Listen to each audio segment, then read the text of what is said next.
In this session, we will go through the special event process for OneYield version 2 hotels. The SPE restriction is not compatible with OneYield version 2, so we will talk through an alternative way to set up these dates. So why is the process changing? The hurdle strategies will replace the existing practice of managing special events using MARSHA restrictions like SPE or EXC. And the VMCL command will only work for day level, so you can do day of arrival plus 2 days to NM2 or open, also to manage mini hotels and gram rate. So with that said, you will interact a little bit differently with OneYield version 2.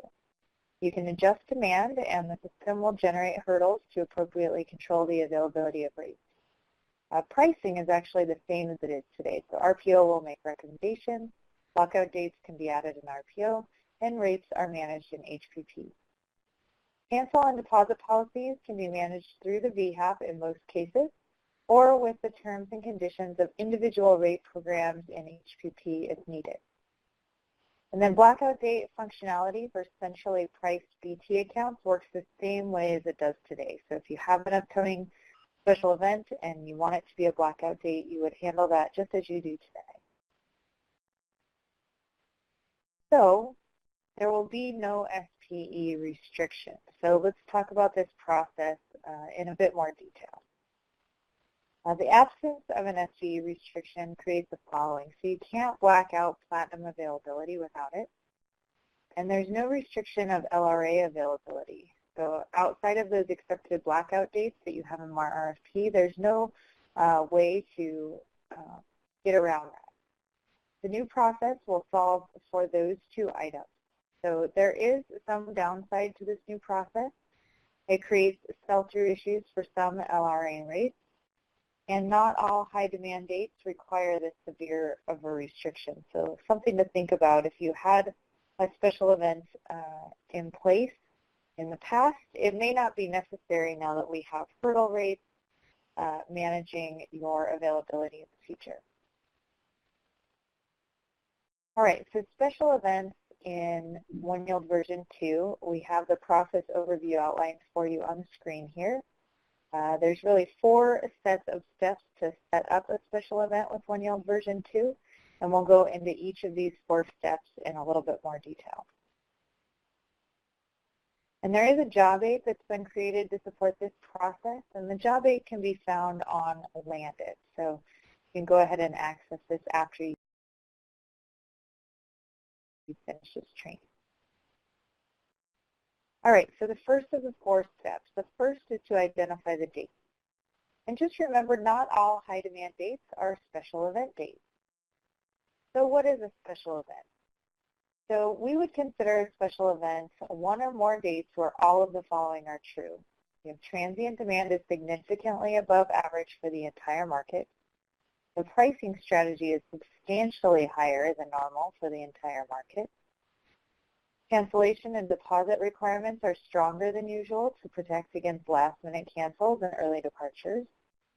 And elite availability needs to be restricted. So when you're identifying the dates, identify the day where the SPE restrictions exist today. So as you're transitioning into OneYield version 2, go into MARSHA and identify those dates where you already have special events set up. Make note of those dates for reference so that they can be monitored as needed. And for dates where demand is not significantly above average for the entire market, remove the SPE strategy. And for dates where demand is extremely high, then you can continue through the process that we're going to outline here in this session. So the next step is to update HPP and the VSSM. So just from a HPP MARSHA overview perspective, the SPV or the special event rates will be built with no elite availability. So that's how we're protecting against elites pushing through. SPV pricing will mirror reg. So all pricing changes will still be in your reg rate. SPV will be sold in the VSSM over the event date. Reg will be blacked out over the special event dates, and this piece is different. This means that anything that mirrors reg will be blacked out too, so just keep that in mind. This is not ideal, but after a lot of testing, it's really our best option. And this is why we're recommending this process is only used in the most extreme cases. And then hurdles will manage availability for all other rates, including SPV. All right, so as you're going into HPP to set up your special event rates, it's really important that your gross pricing rules mirror reg. And then SPV terms and conditions should reflect any cancel or deposit rules that are needed. Or you could put these in the VHAP depending on the length or complexity of the event. So if you're just selling SPV rates, you can just put them in the HPP terms and conditions. If you want to put them on all transient rates, you could put them in the Marcia VHAP. Caps and restrictions for SPV should be set to allow inventory restrictions. That'll allow the hurdle to put restrictions on. And then elite availability should be set to no. All right, so just taking a closer look at what this would look like in HPP, you can see here's a sample of the SPV gross rules, and they're mirroring reg. And then here's a sample of the SPV terms and conditions. So this, has some specific terms and conditions that we wanted to put in place so that if people cancel, there are some penalties there. So you could put those into place in terms and conditions. And then also under caps and restrictions and elite availability. So on the left here, we can see that there are no mirroring or copying rules. We're just going to let the hurdle manage SPV as needed. And then under allow inventory restrictions, that's checked. Allow caps is checked. And then elite availability is unchecked. So we don't want that to be set up.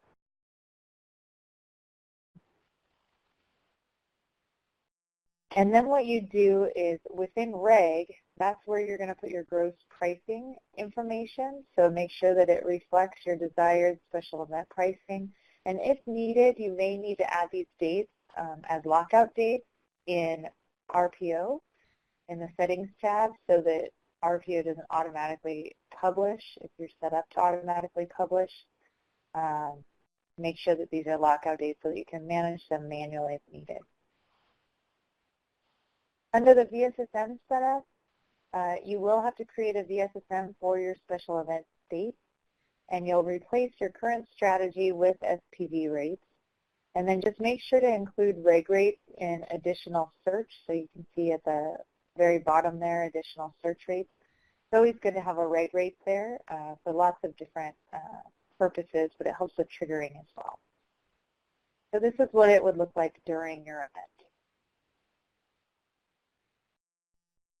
All right, so you'll add SPV to the VSSM season prior to the event and after the event as well. So you can see a sample of a VSSM before the event and a sample of the VSSM following the event. And in both cases, your typical strategy is listed in the first, second, and third quote series, and then SPV is in the additional search rates. That just helps with triggering between the seasons.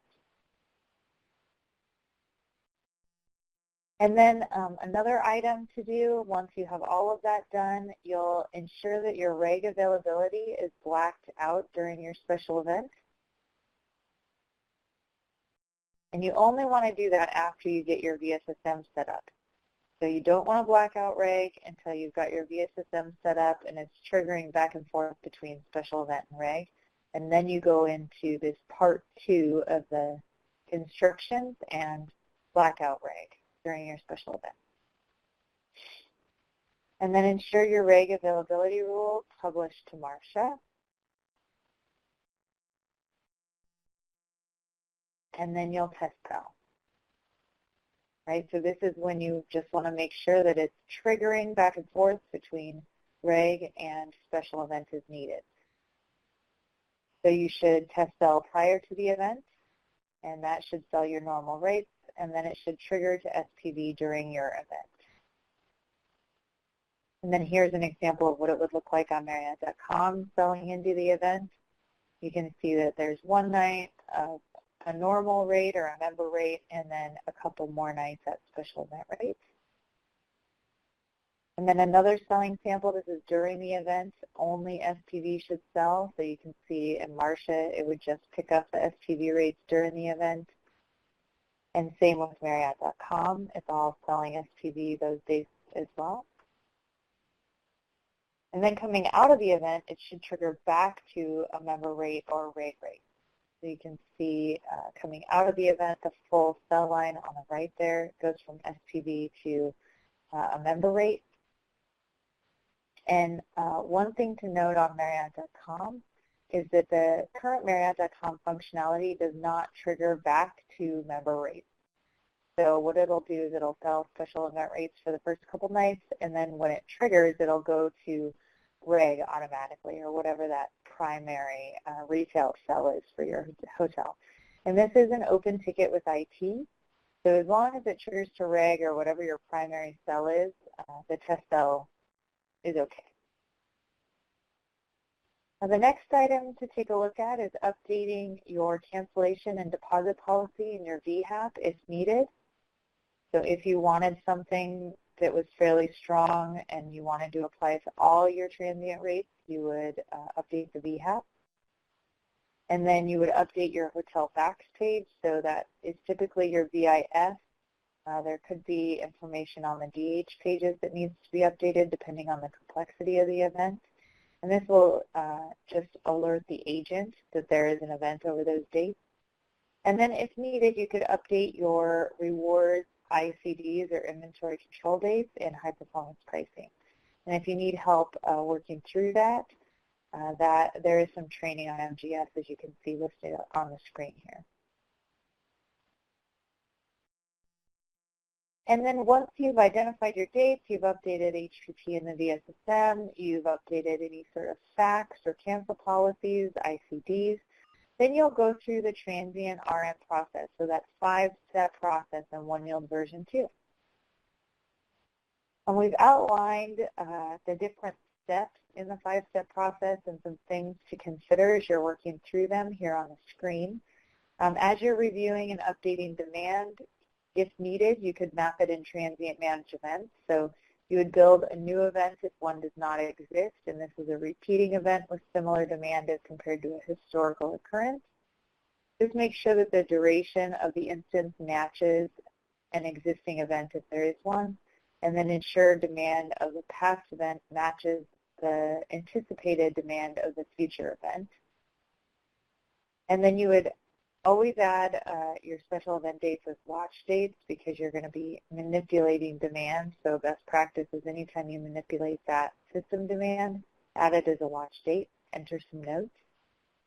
And then after the overnight optimization, review to ensure it accurately reflects your anticipated demand. So if needed, you may want to continue to override the total remaining unconstrained transient demand. You can also override demand segment or room collection, but that should really be very few and far between. You shouldn't have to do that very often. An example of when you may want to override the demand for room collection is like if you are having a boat show and the boat show causes increased demand for rooms with a water view, you may override the demand for that particular room collection, but again, it's typically few and far between. Then you would go through manage supply and just go through the steps that you typically would go through to manage your supply. You may need to adjust your cancellations to reflect any changes to the cancel policy or deposit policy that you've made. And then make sure your group rooms are accurate. Cancellation forecast is accurate. And then adjust your rates. So even if the event is within RPO's pricing window, just ensure the competitor rates are accurate. So you may want to use Rate 360 shop allocations or overrides if needed. And then you should be able to follow RPO's recommendations over those dates. And then if the event is outside the 90-day window, use Rate 360 shop allocations to gain competitor pricing insight and then adjust retail as needed. And then once you've done that, you'll take a look at your hurdle strategy. And from a hurdles perspective, if one thing to remember is that if retail demand is extremely high, so if it's 90% of your total demand is retail demand, and you have a very high retail rate, it's possible you may not see a hurdle, since there may be no other discount demand to filter out. Now, that's a very big exception. We don't see that very often, but we wanted to put that out there as some of you may see it.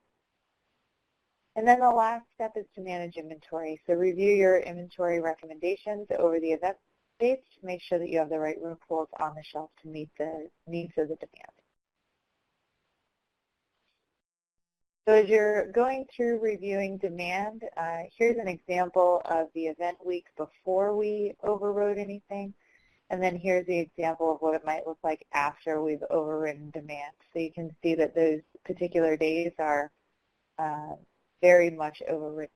Now, one thing to think about is how this event may impact your shoulder days. So here in this example, we've only adjusted the 4 peak days. You may also want to adjust your shoulder nights if there could be an impact to demand on the shoulder nights. And then as we mentioned, any time that you override demand, it's a good best practice to add the dates as watch dates and then make a note as to why you overrode demand. And then as you're reviewing your hurdles, just remember that the hurdle only needs to be $1 above what it's trying to filter out. So it may not be as high as you'd expect. If you've reviewed your demand and price points that you'd expect to be filtered out and the hurdle revenue is not where you'd expect it to be, you can reach out to OneYieldDeployment@Marriott.com to discuss and make sure that you're just ready for go-live. A couple of other additional considerations. At the time of full conversion to OneYield version 2, all restrictions, with the exception of an NTC, will be removed. So anything that you have, including day level, will be removed, and hurdle revenue strategies will be implemented. And Marcia will continue to roll K-Date as it does today. All right, so when it comes to demand, some best practices for special events rolling into K-Date: adjust your demand before K-Date rolls into Marcia.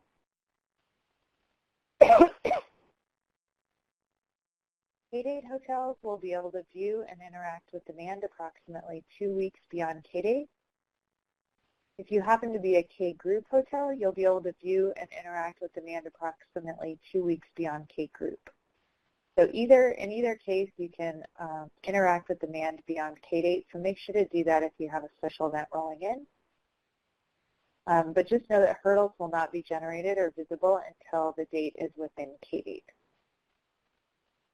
And then the next step is to build a new retail rate season for that last week in inventory through K-Date with the desired pricing. So typically that's going to be the really, really high special event pricing. And then this ensures that rates roll in accurately, and then after K-Date rolls, you can adjust the non-event dates or your default dates back to normal retail strategy. All right, so that concludes our session. If you have additional questions on special event setup in OneYield version 2, please reach out to OneYield Deployment at Marriott.